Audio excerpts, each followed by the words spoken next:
at the camera. Good morning. Hi. Got it. Hi. Do we have you? Can you hear us, Miss Zoboi?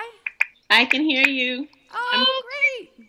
I'm coming. Hi. I'm trying to get the screen to come on. Okay. Just a second. Okay. Technology's cool, except when it's not. Okay. I have a little like thing over the camera thing. Okay. So I'm gonna try to figure it out. Okay. But That I makes can hear sense. you. I can see you and I can hear you. Okay, great. Well, my name is Miss Schlusser, and I'm one of the English teachers that has gotten to read American Street with some classes. So we've got a group of sophomores that have read your novel with their English class, and then we've got a whole bunch of other kids of assorted grades who have just read it for fun, and we're all just really, really excited to talk to you this morning.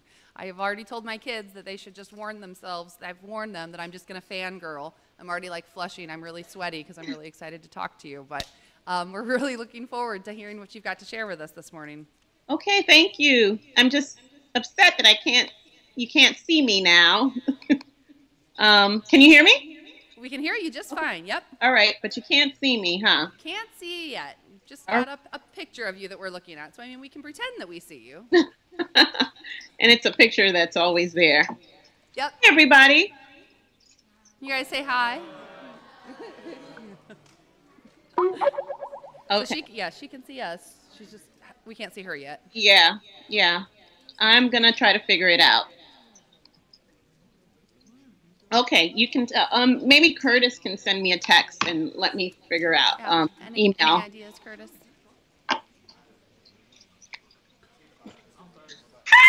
Oh, yay! Yay, okay, we can see you. All right, well, I'm going to hush because really the kids hear me all the time. They don't want to hear my voice anymore. So we're just really, really excited that you were here. We're excited we can see you now. Okay, cool. Hi, everybody.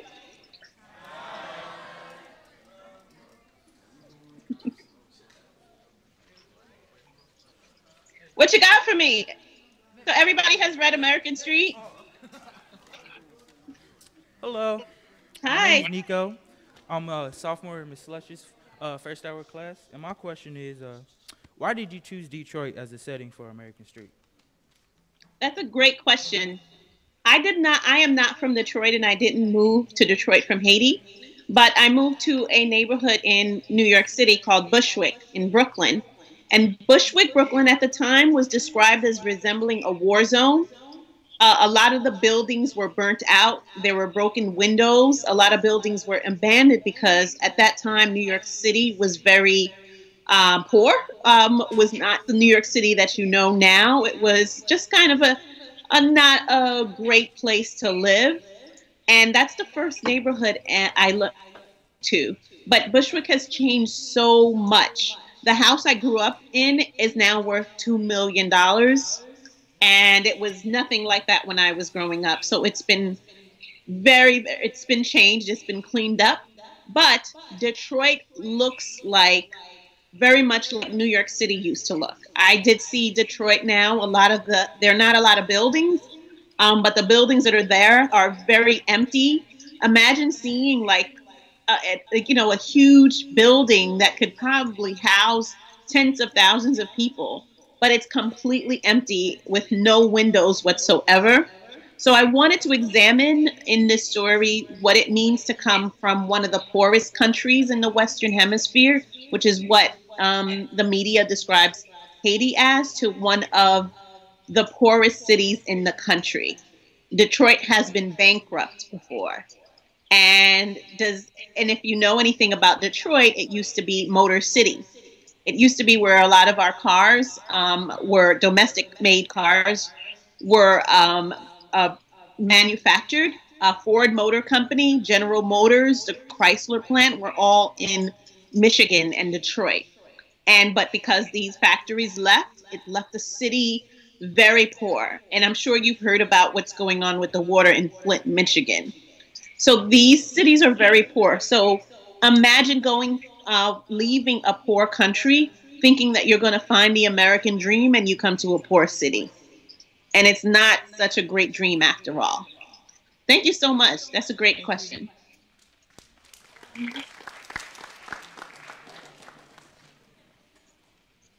Hi, my name is Toby Garmick, and my question is, which character from American Street do you relate the most? So the character I relate to the most is there's two. It's Chantal and Papa Legba or Bad Leg on the corner. Chantal, because she's very similar to me. She was nerdy and book smarts, but she was also street smart as well. And I have that kind of edge. I know how to survive on the streets when I was a teenager, but I loved reading and I love education. Papa Legba, because he's a trickster and he's kind of a magical figure, and I love infusing magic into my stories, just a little bit. Thank you.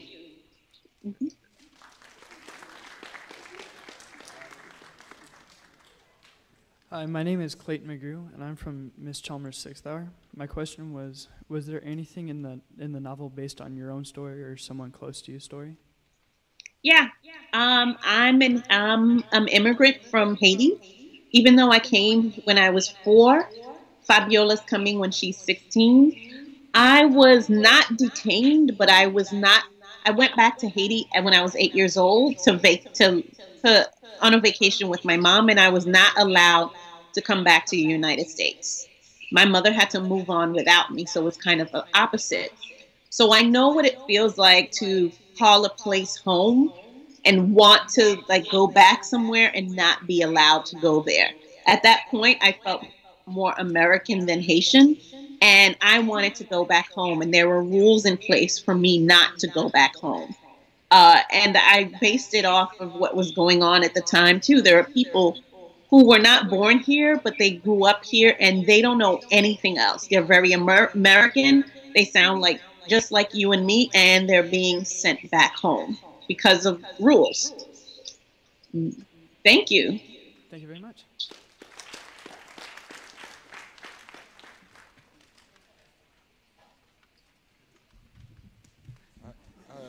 I have no idea how they do. All right. Hi, my name's Isaiah. I'm in second hour with Miss S. How did you learn about gangs and crime to write those parts of the book? Oh, yeah. So I grew up in New York City, and New York City it's not that it's violent, but in high school, I knew people in high school, and I didn't go to a terrible high school, but it was something that a lot of people I knew were involved in some sort of criminality, and that's not a good thing. And I had boyfriends who probably like sold weed or something or smoked weed. And it was part of just like being a young person in New York City. Even if you weren't involved in some these sort of criminal activities, you always knew people who knew people, right? And in New York now, like my husband is a high school teacher. In New York, it's I don't know if anybody has taken a survey of how many boys in New York are involved in just gang activity.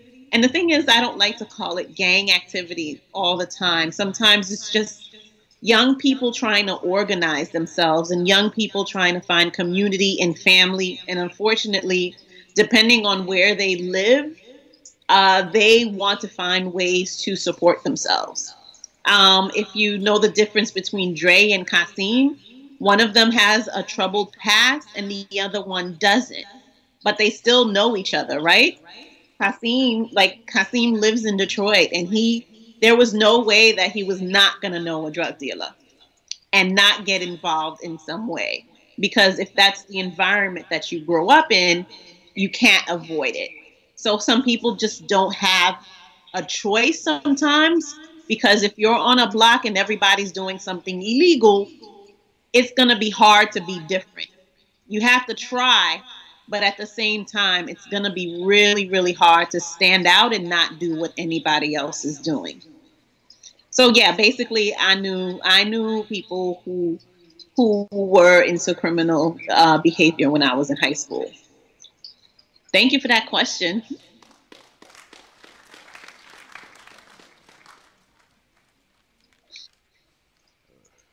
Hi, I'm Paris Johnson from Ms. Schlusser's First Hour, and my question is, what exactly did you imagine being wrong with Aunt Joe? Like, Oh, what was wrong with her? yeah. Depression. I think she was sad. She's very lonely. She's like disconnected from her culture and her community. And what happened with her is that she was following her husband here. We still don't know if coming to America was her dream. It was her husband's dream, the three B's' dad, to come here. And when he passes away, she's kind of left alone. And there's no joy in that. So imagine Haiti is a very warm, it's a hot, it's an island and it's sunny all the time. And everybody looks like you and sounds like you, right? So if there's any place that's opposite of Haiti, it would be probably Detroit or somewhere cold and up north. And she felt lonely and isolated. And sometimes when you get depressed and you're dealing with mental illness, it affects your body and your health. So she basically got sick. Okay. Right. Thank you. Thank you for that question.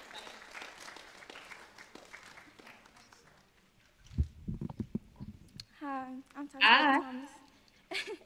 And my question was, why did Kasim have to die? Did some of y'all not read that part? Because I saw you look up. That's not a spoiler, right? Is that a spoiler? Yes or no? Did she spoil it for anybody? No, no, no. Okay. All right. Um, I knew what was gonna happen in the end. It's a huge mistake. And I wanted to kind of show like certain things when they're happening, they're not because of the two people involved. It's not because, it's not just a person getting shot and a person dying. Sometimes a whole community or two communities are involved in the things leading up to that thing happening. Sometimes we always talk about the good kids who probably get shot in the media, and after the tragedy happens, we talk about how they were probably straight A students, or they were kind and good. Sometimes, what about the kids who just made the wrong choices? Their lives matter too. So Kasim was in a tough situation. He wasn't making the right choices, but the person who probably wasn't making the right choices was Fabiola too. You think she did? She was making some good decisions. No. Okay. Thank you. That was a good question. You're welcome.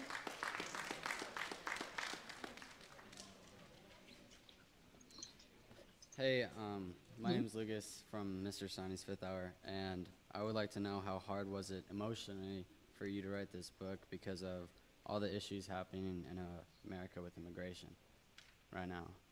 It was very hard, especially the last scenes, uh, because I know I was like dealing with young people who were not making right choices, and I didn't want to make them stereotypes because not everybody in Detroit is like that. Not everybody in other parts of the cities is like that. But it was hard for me to write about violence. It was Mm-hmm. very hard. I had to really, really, really sit with the character and get into their shoes so I could understand what they're feeling. And it's so hard to do. I know if you're writers, it's probably very hard for you to write down your feelings, but imagine having to write down like 10 other people's feelings in a book. So it was very emotional and hard. And I cried writing to at the end of the book. Mm-hmm. Thank you. Thank you.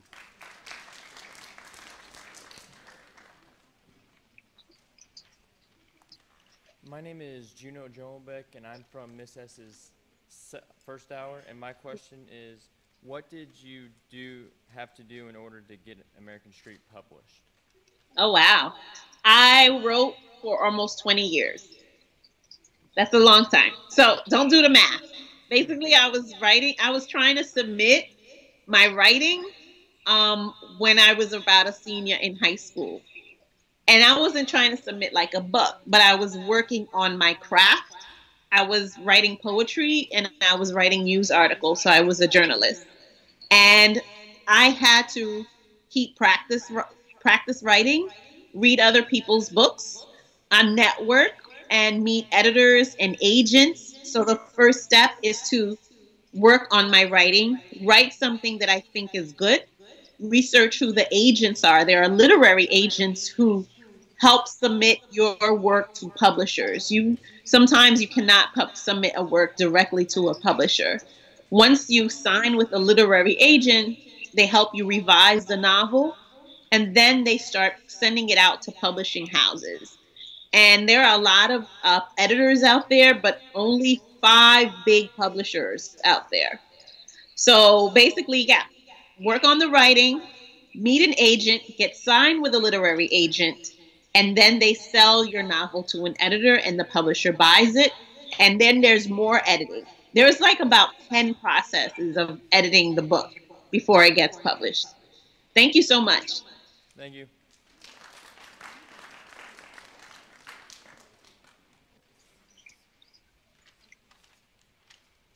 Hi, my name is Janaya, and I wanted to ask you what made you want to start writing? Because I was a liar.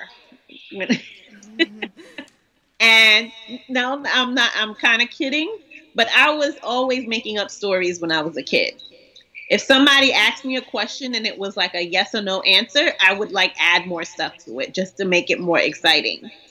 So I was one of those people who were just like, okay, what'd you do today? I went to the store. Some people will say, but I was like, no, I went to the store and I ran into this homeless dude and he tried to like take me.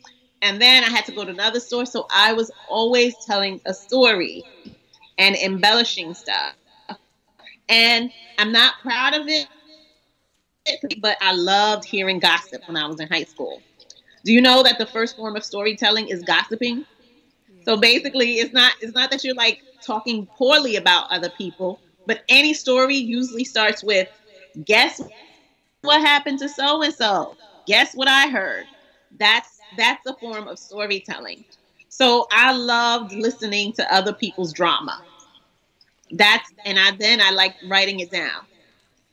Thank you. You're welcome.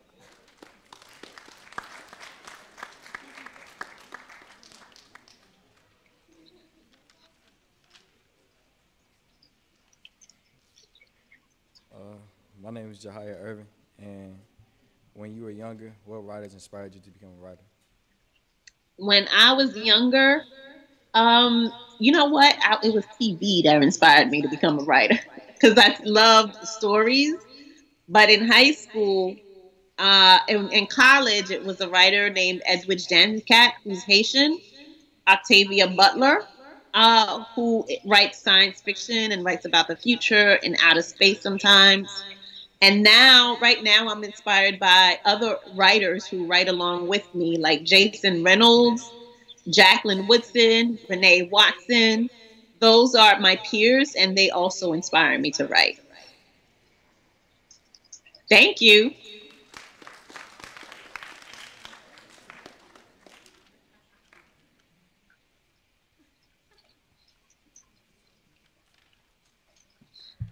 Hi, my name is Taylor. What was your high school experience like? I told you I like to gossip, right? And because of that, I got into some trouble sometimes. Um, so I like listening to other people's stories. So there was always some girl coming up to me and saying, "Get your name, keep my name out your mouth." That was me. And because I loved listening to drama, but I never liked being in drama. And that was just me, part of me being a storyteller or a writer. So if there's something that you're going through right now in high school, it's probably going to lead to a career or something, right? If you're getting in trouble for being a cat class clown or something, think of all the comedians who used to be the class clown in high school. If if you're known for cheerleading or whatever or sports, that may lead you to a career in that. So my high school experiences, I had a lot of boyfriends, and I had a lot of I was my name was going around as starting drama. So that was my experience. And now I'm a writer, and I'm married for a long time. Thank you. You're welcome.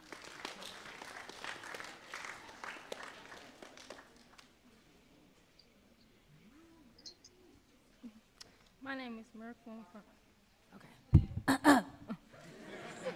my name is Miracle. I'm from Miss Lester's 7th Level class. My question was, I am. My question was, what's your favorite book and why? My favorite book is a book called Parable of the Talents.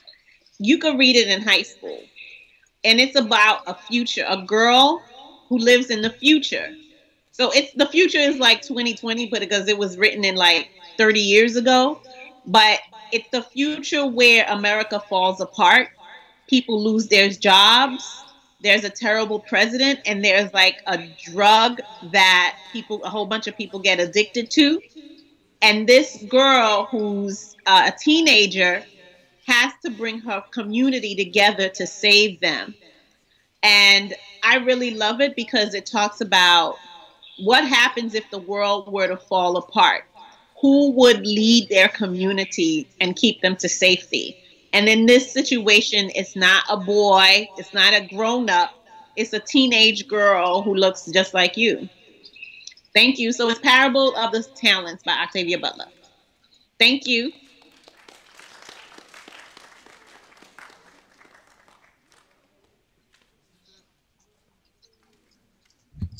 Hi, my name is Brent Moss. My question for you is, how are your book ideas born? Is it natural or spur of the moment or more structured? So this one, American Street, was structured, and some of that is natural. Some of the other stuff is natural and evolved. And I'm always daydreaming. I am always daydreaming. Right now, I'm looking at all of you and realizing, and I'm thinking like, wow, New York schools are so segregated because I don't see this much diversity. You think of New York City as diverse, right? Not the Yes. schools. And isn't that very interesting, right? So I don't usually see a school in New York City as diverse as this one. And I'm thinking about, wow, I have to visit high schools in other parts of the states so I can understand what the differences are across the country. So for me, the ideas usually come like every day. They filter into other books and stories. And it's because I have an overactive imagination. So any of you, if you always daydreaming and thinking about stories, or you have an overactive imagination, you're probably a storyteller in some way. Thank you. That's a great question.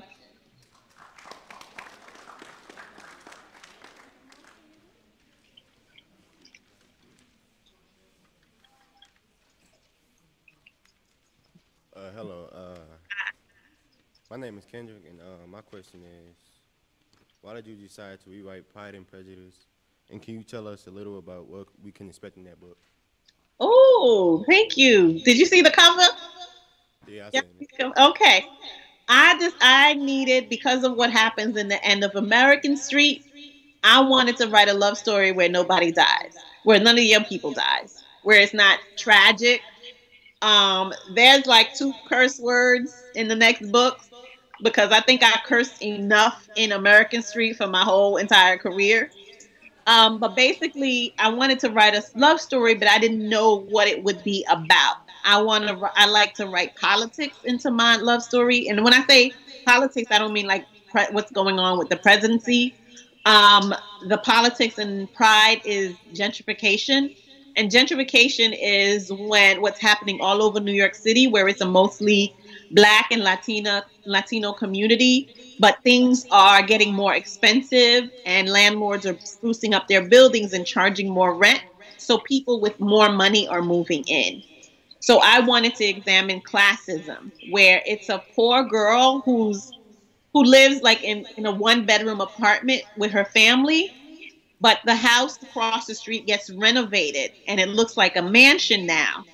And she thinks it's going to be white people moving in because that's what's happening all over her in her neighborhood. But it's a rich black family who moves in, and the two boys happen to be really cute, and she starts to hate them because they're changing up her neighborhood and she has to move out of her apartment. And that's the basic premise of Pride and Prejudice. It's lower class and upper class and two people trying to find common ground even when they don't have come from the same background. Thank you. You're welcome.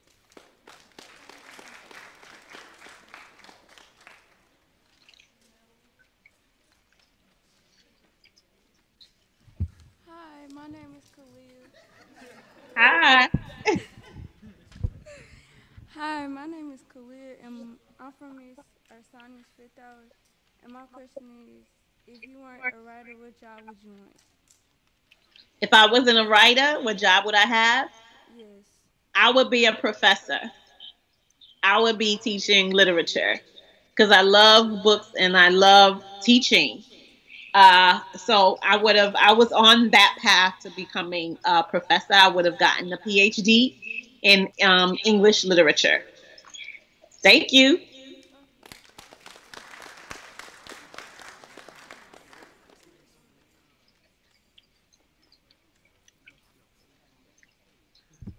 She was so short and now you so tall. Hi. Hey, my name is Deontay Wright, and my question was, what do you love to do other than writing? What do I love to do other than write? Daydream. I don't know how not to write because I'm always daydreaming. I like watching movies and watching TV. I have a high schooler too. She's in 10th grade, and I have an 8th grader and a 5th grader. So I'm a mom as well, but I don't know how not to write. I told you it took me 20 years to get published. So telling stories. And I would have been a journalist as well. For the last question, I would have been a journalist. Thank you.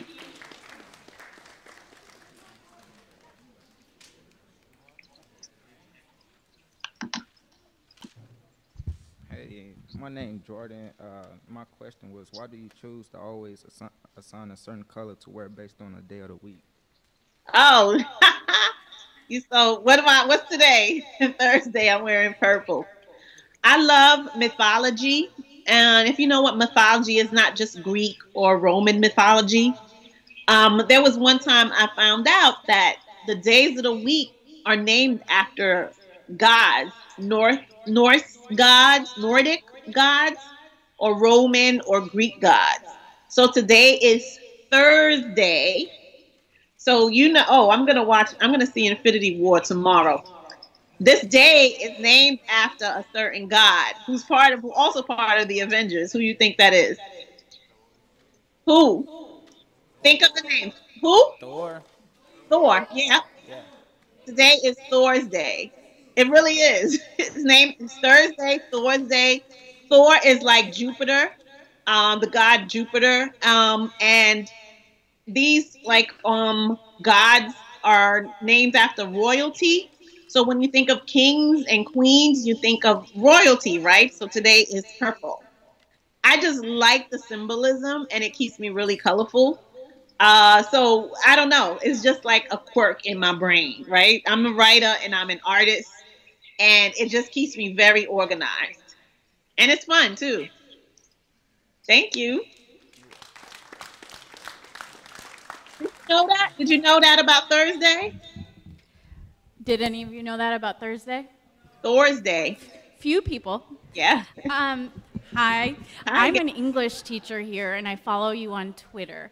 And I just love your Twitter feed, and I love your new glasses, by the way. Saw that post. So I have two questions. The first one is, how does social media play a role in how you collaborate with other authors and students and teachers across the United States?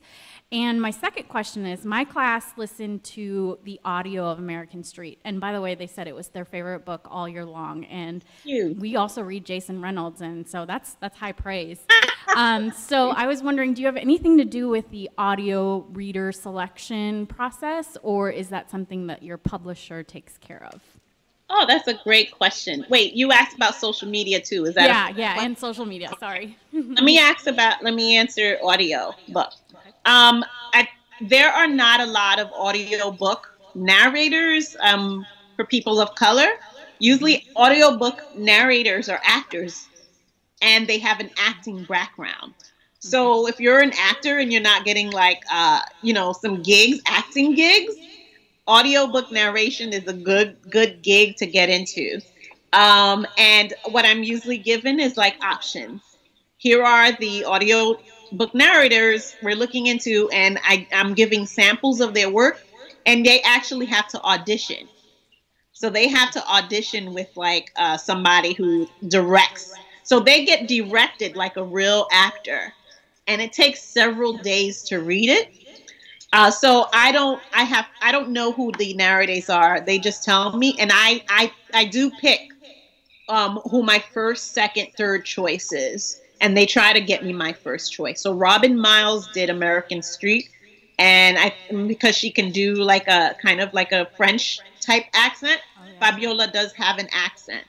My second book I just found out who the narrator for my second book, Pride, is going to be, and I'm so excited.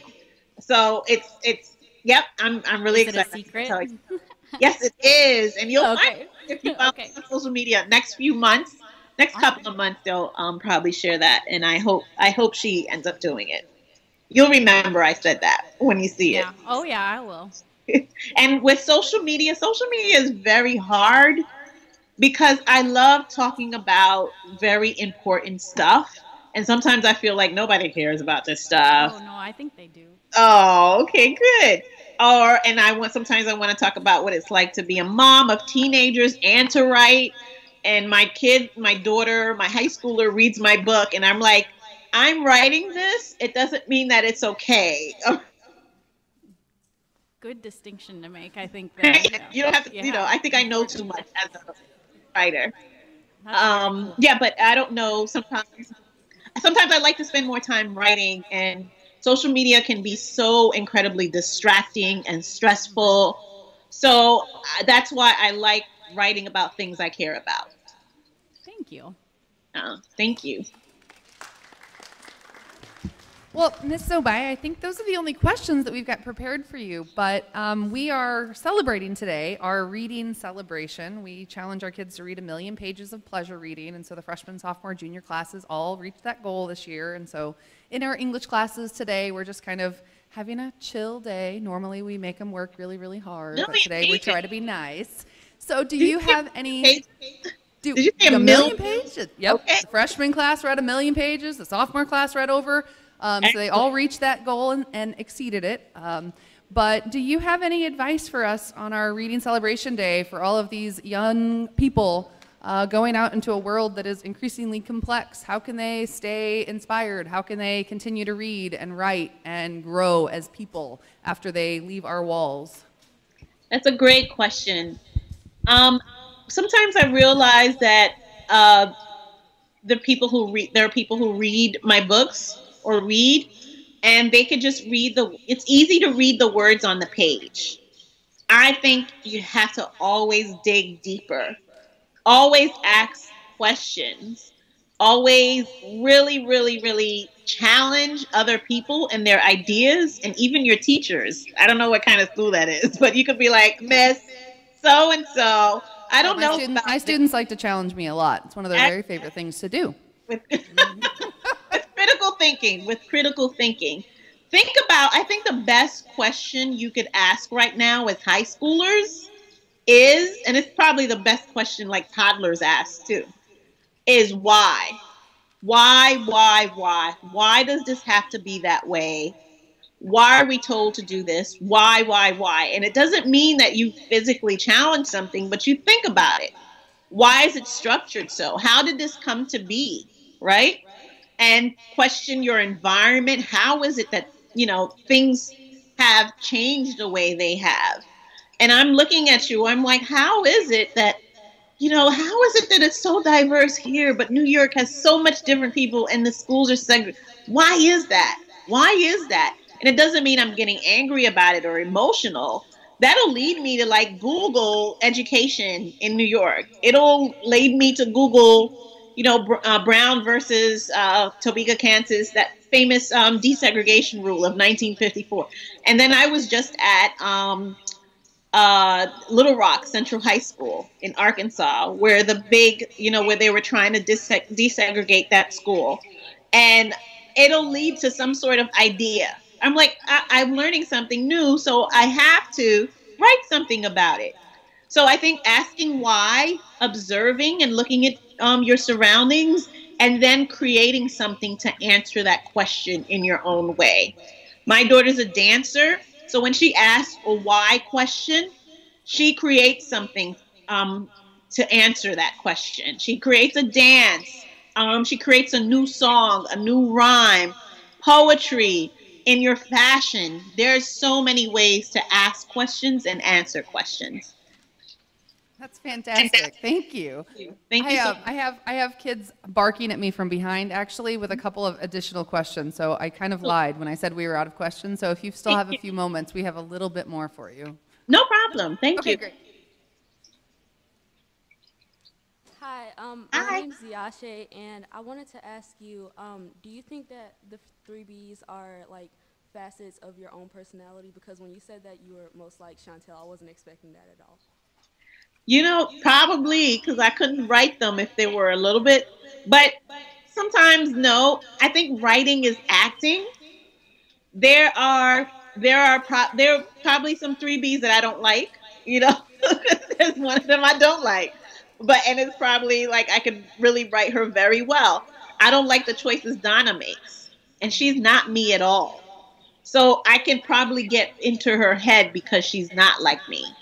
So when you create those characters, you're acting, you're pretending to be them, and you're trying to figure them out. So yeah. So basically, did I answer your question? Yeah, that did. Okay. Thank you. Thank you.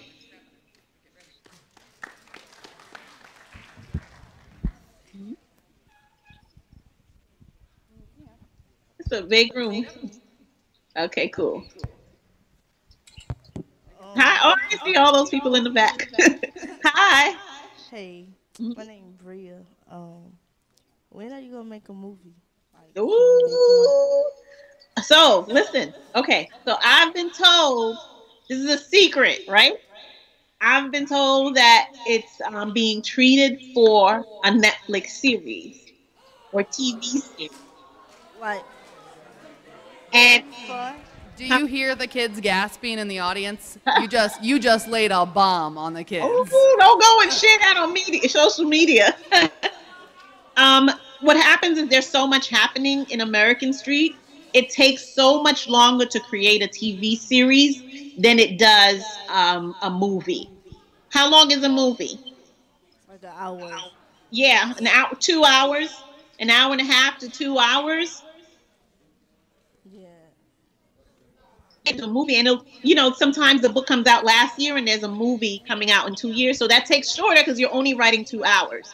But a series, you got to write 45 to an hour, 13 episodes or something like that, or 17 episodes, and you have to follow the storyline throughout those same episodes and probably work towards another season. So it's gonna take a long time. It's been taking a long time, and there's so many characters in American Street, right? So all the characters are probably going to have their own storyline. Thank you. That's a good question. I was waiting for somebody to ask. Oh, hang on just a minute. Everybody's coming out of the woodwork. Everybody was really shy when we asked it first, but now that you're here, everybody's deciding that they're getting a little bit braver. Hi, my name's Grace Kent. Whenever I write stories, I always have this bad habit of like imagining the end, so it takes me a while to piece it together. So whenever you think of stories, like what part do you imagine first? You know, it's the emotional parts because I like when I'm daydreaming, I like to get into the emotion. So I knew what was going to happen in the end, and because of that, I was crying. I'd be like this, crying, and people were like, "What's wrong with you?" I was like, and I'm at the sad part in the story in my head. So I think about the sad parts, the tragedy in the story, and I build the novel around that tragedy. So the tragedy is going to happen, but what events take place to lead up to that tragedy, and what are people going to do to heal after that? Thank you. Thank you. Well, Ms. Zoboi, I think I speak for all of the kiddos and all of us teachers. We have just been thrilled to talk to you this morning. It really is. I know that you may not believe it, but it really is a big fangirl moment for me and for several of the teachers. The kids have been looking forward to it all week. They were more excited about you than they were about cotton candy that we have as part of our reading celebration, which I think is a pretty good indication. So if you have any final words for us, I think that's about all the time that we've got for our chat this morning. Thank you so much. Those were some great, great questions. And I can't wait for you to read Pride. Hopefully you'll get some copies in there too.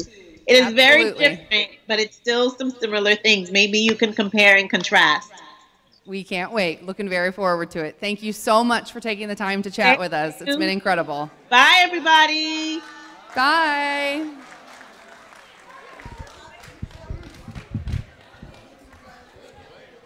Thank you.